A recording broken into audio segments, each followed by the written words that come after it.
Napasigaw dito si Magnus sa kanyang live streaming habang naglalaro siya sa Title Tuesday. Ang kalaban niya dito ay si Super GM na taga Romania na si Bogdan Deyak. Samahan niyo po akong pag-aralan ang kanilang laban. White dito si Bogdan at black si Magnus, nag D4, Knight F6, C4, G6. Sa end part po ng video, papakita ko sa inyo yung video na kung saan napasigaw si Magnus ha. O baybayin muna natin at pag-aralan. At pinasok ang King's Indian, Bishop E2, ayan, medyo nakikiramdam muna, papunta sa Averbach kung tawagin. Knight BD7 muna si Magnus. Knight F3, ayan, nauwi na sa classical.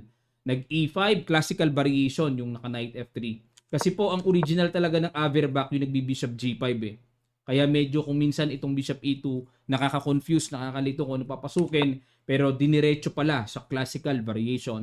Nag E5, Bishop E3, castling, at nag D5. Ayan, nauwi na po sa Gligorich system variation. Ayan, maraming mga transpositions eh, kaya nag Knight G4, inatake ang Bishop, istorbo muna, nag Bishop G5, at ini-F6 talaga yan. Bishop H4 umatras. Ayan, meron din kasi Bishop D2 line na atras. At nag Knight H6 para hindi na matempuhan pa ng H3. At nag Knight D2. Okay, Knight D2. Ano ba plano dito? Parang naaalala ko yung tinatawag na Makogonov variation. Nag G4. At dito ay nag G5, Bishop G3. Ilapit ko lang yung mic ko mga kamatyas, baka mag-fade eh. Ayan. Umatras at dito nag F5. Okay, bumira kagad si Magnus ng umaatikabong atake sa king side. At nag F3 lang. Para pag nag F4 hindi makukulong ang bishop, atras lang sa F2. Nag C5. Ayan ang medyo mga kakaibang tira ni Magnus sa King's Indian. Novelty ang C5 dahil ang mga naitira na dito ay F4, may dumiretso niyan. Tatlong laro ang nakatala dito sa database. Ayan po ang mga tumira. Sino kilala? Hindi masyadong kilala pero sapat po ang rating at matataas. At may tumira din ng line na Knight F6. At mayroong 25 games na nakatala dito. At sino ba ang pinaka... Yun, si Richard Rapport, tinira yan. Sino pa ba ang mga kilalang malalakas na players na tumira ng Knight F6? Ayun, si Radjabov, ayan, noong 2006 pa. Si Radjabov talaga, kilalang King's Indian player yan. Victor Bologan, yan. Okay? So, at least meron po tayong history ng bawat novelties at mga old lines. Si Radja ang may pinakamaraming tumitira nito. Pero, this 2025, novelty by Magnus Carlsen, C5. Bishop F2, Knight F6. Kaya po nag-Bishop F2 para hindi na matempohan ng F4. Okay? So nag-Knight F6, kamukha din halos ng idea ni Radjabov. At nag-H3. Okay? Abang-abang lang si Bogdan na baka mamaya mag-G4 o kaya balak niya mag-G4. Totally i-close niya yung king side. Nag-B6 lang. B6. Bakit kaya ano? Bishop B7 ba? Wala namang patutunguhan dyan ng bishop kasi barado. Okay, malalim tong B6. Hindi ko po maarok. Nag-G4. Ayun, ito, naarok pa natin. Naabot pa natin eh, no? Para ma-close ang king side at maiwasan na yung pagbabalak ng black dyan na bobomba sa king side, no? Parang idea ni Kasparov nung araw sa King's Indian. Nag-F4. Ayan, kinulos. At nag-H4. Ayan. So, itong H4, nakakairita. Kasi pag kinapture po yan, may G5 diretso po push double yan. Mawa one piece daw ng black.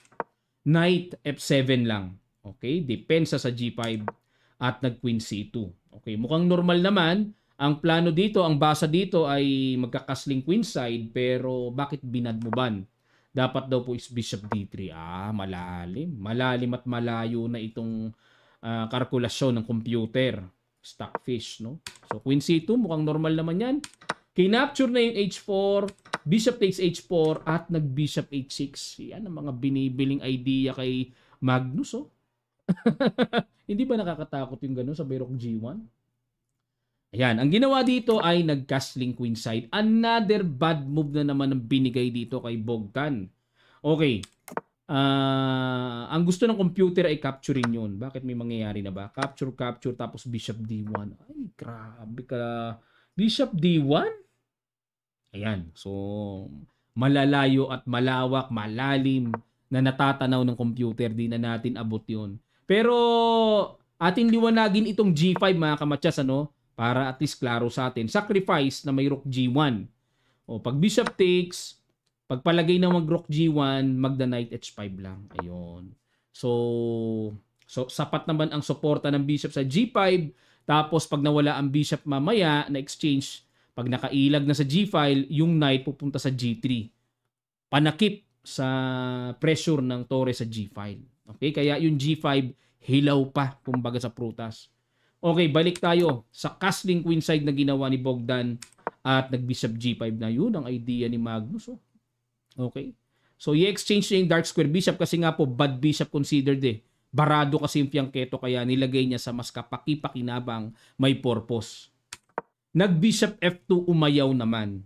Okay, para sa akin po, okay din naman ang bishop f2 kasi pagka-capturein mo, bad bishop nga ni Magnus yan eh. Tutulungan mong ma-exchange yung bad bishop. So, pag bishop f2, itong bishop sa g5, parang mistulang pawn pa rin kasi barado ng kanyang sariling pawns. Bad bishop pa rin yan.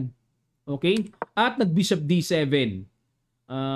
Okay. Bishop d7, siguro dito ang plano ay mag-a6 tapos mag-b5, rook b8. Pasensya na kayo sa buko ha. O talaga kumukurbang pa ganun eh. Sabi nila Jose Rizal daw eh. Wala na akong magawa. Hindi ko na alam paanong suklay ang gagawin ko. O ayan, pasensya na sa mga tagapanood, sa mga naiistorbo po. O balik tayo. Nag-a3. Ayan, para mag-b4 ba dito? O siguro gustong mag-insert ng dual pressure, no?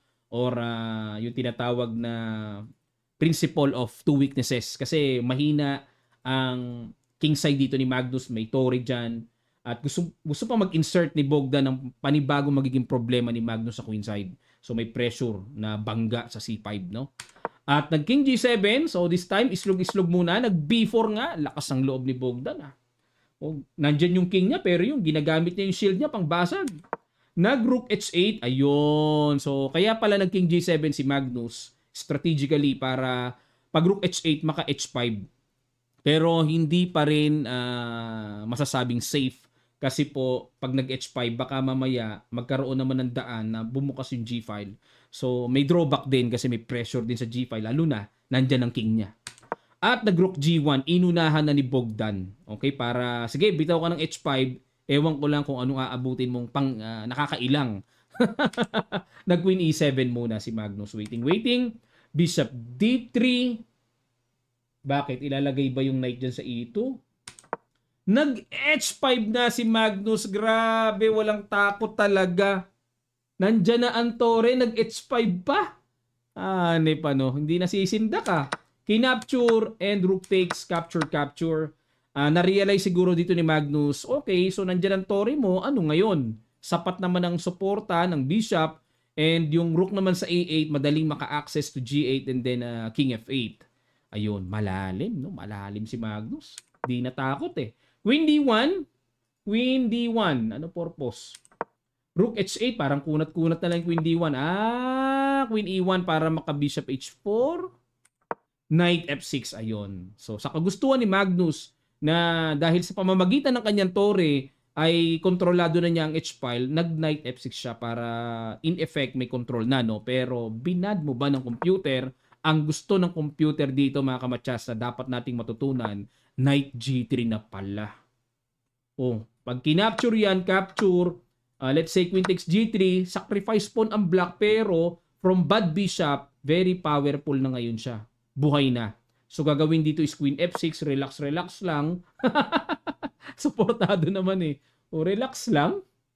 Yan. Tapos mamaya pag ilag niyan, king f8, so may power na po yan. Yan. So nag-sacrifice ang isang pawn para magkaroon ng superb activity and control ang dark square bishop. Okay, balik po tayo. So nag-knight f6, knight e2, queen d8, yan, may mga kunat-kunat, king b2, rook h2 pumasok na ang torre. Yun ang purpose ng queen d8. Para pag nag-rook h2, makasupport ng battery sa h-file. Nag-knight F1 paalis, yun nga lang inistorbo kagad ni Bogdan. Nag-rook H3, tempo attack sa F3, napabalik.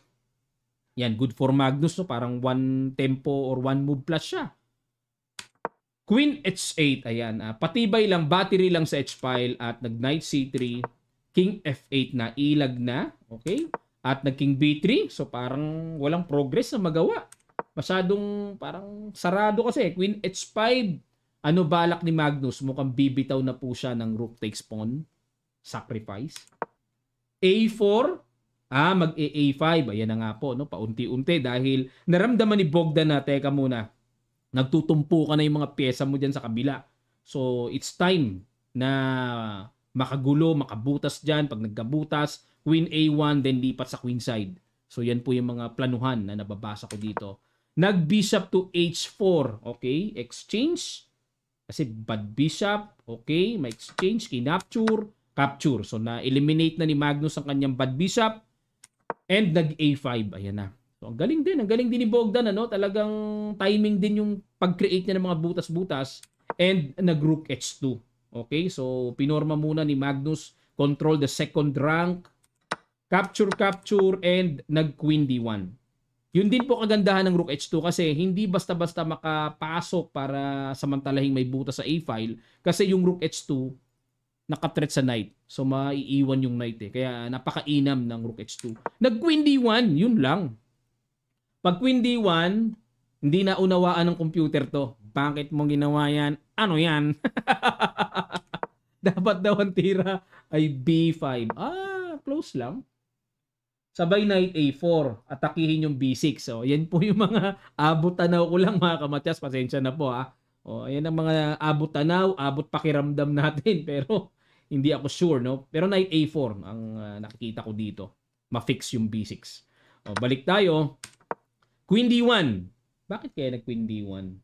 Anong purpose ng Queen D1? Malalim eh. King E7, ayun. Nasobrahan din sa kunat si Magnus. Ang gusto ng computer, Queen H4. Dahil nag-Queen E1, may Queen H4. Planning to play Queen F2. Ayun, papasok. Manunuot. Ayun, ang planuhan. Kaya pala dapat yung Queen dyan, maintain lang sa diagonal. Pero nag-King E7, Bishop E2, kinapture na, capture, and nag-Queen H4. Ayun, napansin din ni Magnus na ihabol niya. No? Papasok sa F2, mangangalikot. Yan ang delikado. Nag-Queen F1. Talagang inabangan ni Bogdan, hindi pwedeng pumasok. Nag-Queen F1, nag-Knight G5. Yun nga lang po, unti-unti nang nagpe-penetrate, pumapasok ang mga pyesa ni Magnus. Nag-King B3. Okay, waiting lang din. King F7, Queen A1, ayun na po. Naisipan na ni Bogdan, teka muna. Ako naman, magku-Queen A7, naharbisin ng pawns, nag-Knight H3. Ayan, so nung nagka-title Tuesday kasi si Magnus, naka-live siya eh. Ito, bago niya tinira to, sa pagkakaalala ko, di na raw niya alam kung ano bang gagawin niya. Yan, nag-Knight H3 siya, inatake Tore, Rook H1, okay. Para ma-neutralize ang strong rook sa second rank, pero bad mo bang binigay? Accurate daw po is Rook F1. Tiyaga muna talaga. Tiyaga muna. Basta walang Queen F2, yun ang importante. Pero, nag-Rook H1, kinapture, capture, and nag-Queen F2. So, wala namang dapat alalahanin sa Knight. Depensado. So, yung Queen, nako, ayan na po. Manggugulo-gulo na yan dyan. Queen E3, Queen D4, mga dapat bantayang squares. At nag-Queen A1. Bumalik na naman si Bogdan doon, pero bad move. Dapat daw po is King C2. Ayan, iyakap na. Yakapin na ng King yung mga piyesang maaaring potential atakihin, guluhin, kulitin ng Queen. Pero, nag-Queen A1, Queen D4. Inatake ni Magnus ang Knight sa D2, pero accurate po is Knight G1. Oo nga. Mas malakas yan. Mas malakas yan. Di makaalis, bitin yung Knight. Mapupuwersang mag-Queen F1.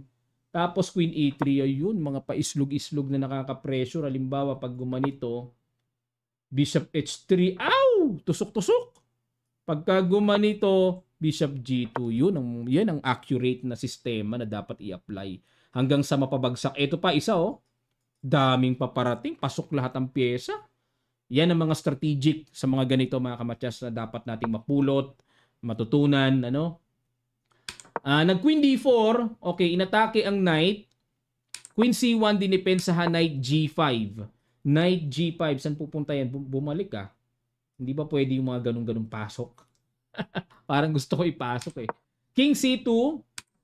King G6. Gapang-gapang. Queen H1. Queen E3. Wala naman depensado. Queen B1. Bishop H3. Ayan na. Mag-Bishop G2 na and pababagsakin na po yung pawn sa F3. Nag-Queen H1 para mapigilan din ang Bishop G2 pero bad move na naman. Dapat daw is Queen B4. Atakihin yun. Counter. Tapos continuation, Knight F7. Tapos Queen B5. Mga ganun-ganun. Ano? Yun nga lang po, sa ganitong kaikling oras, tingnan nyo naman 2 seconds and 3 seconds. Pagkahirap-hirap na yan. So napatira ng Queen H1. Knight H5, ayun, papasok, susundot sa G3. Nako, malupay sang pasok. Queen H2, Knight G3, Bishop D1. Wala na, windang na dito si Bogdan. Pressure na rin kasi inabot. Dapat daw po ay Bishop D3. Yun nga lang, nakakailang. Pag capture dito, hindi pala pwede. Capture, may bitin pala sa Bishop, ano? So ito kasi inaalala ni Bogdan yung F3 niya eh. Nakakailang sa mata na tipong babagsak. Kaya ginawa niya Bishop D1 na lang para maminti na matibay yung pawn sa F3. Yun nga lang po mga kamatsas, na good movean dito ni Magnus. Sige po, bigyan ko kayo ng ilang sandali. Ano kaya yung magandang realization na nung naitira ni Magnus yon, kumalaro talaga na ang ganda ng position niya. Sa ilang sandali lang, tutuloy kagad natin. Start.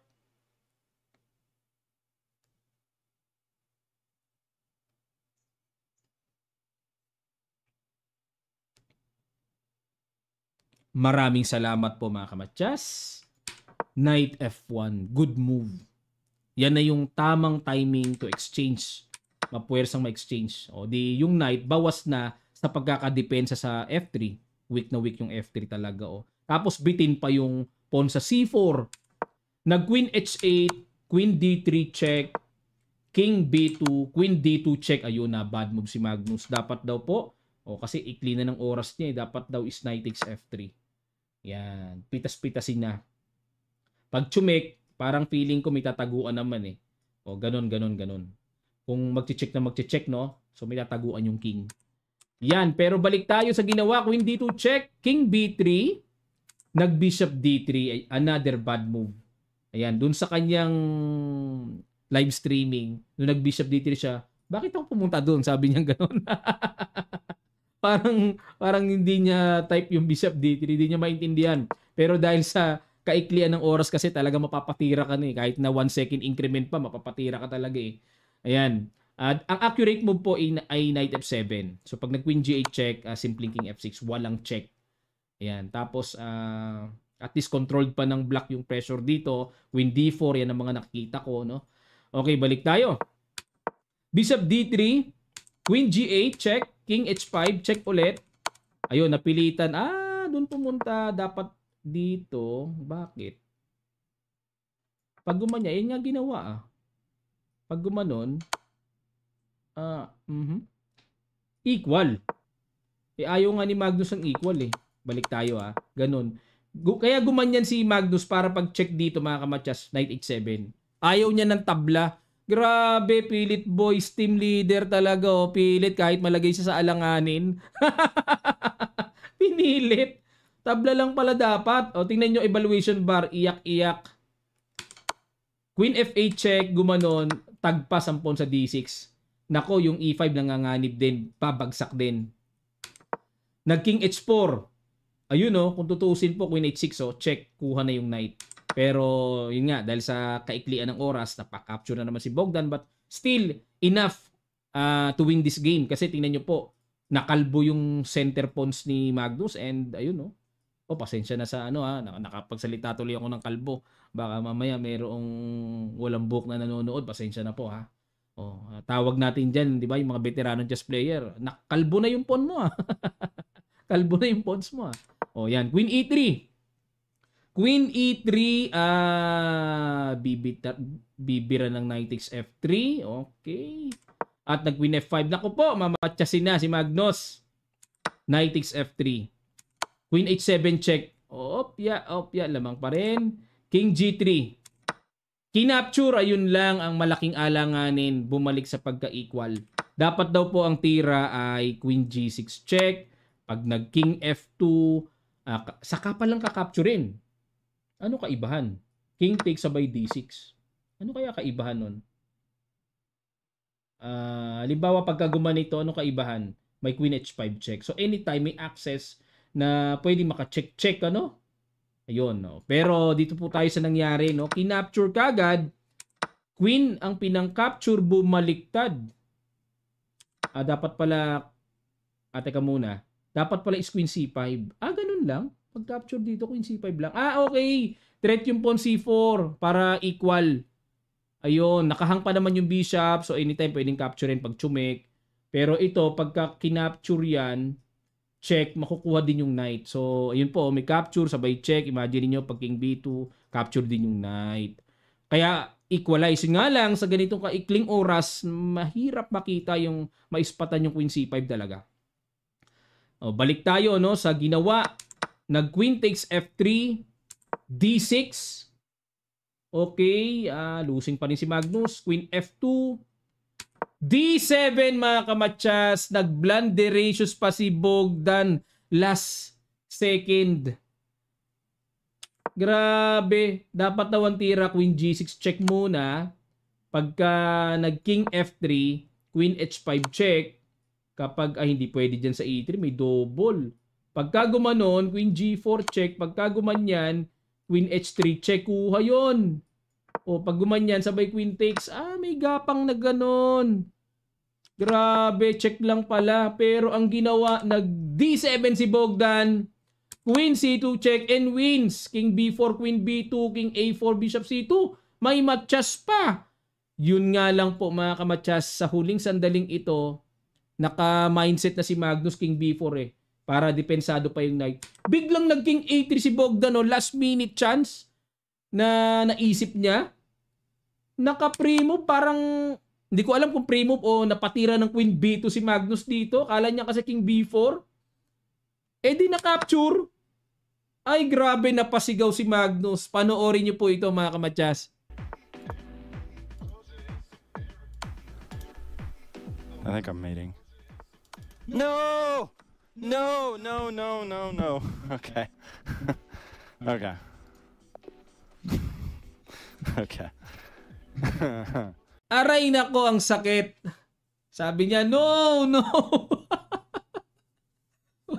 Wala na kasing oras, 1 second na lang din kasi. Grabe. Pag capture, di na siya napatira, flag down siya. Pero actually winning siya Kung hindi siya na-release dito sa Queen B2. Kung dito, ayan matchas matchas. Kung dito pupunta, dapat ang tamang tira, capturein yung knight. King A4, capture. Pagka gumanyan, Queen C5 check. Okay, at halimbawa mag-King B2, Queen B2 check. Dito, check. Dito, Queen A3, matchas talaga. May matchas na talaga yan kasi Queen at Bishop yan, magtutulong yan Woo! Sayang.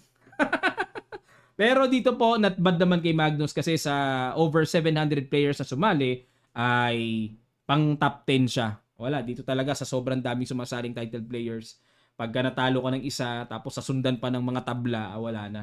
Kailangan dito talaga, pumiperfect ka. Ang bawas mo lang is at least 1 point or worst 1.5 out of 11 rounds para mag-champion ka. Ayan. Okay, so napakaganda po ng naging laban ni Magnus.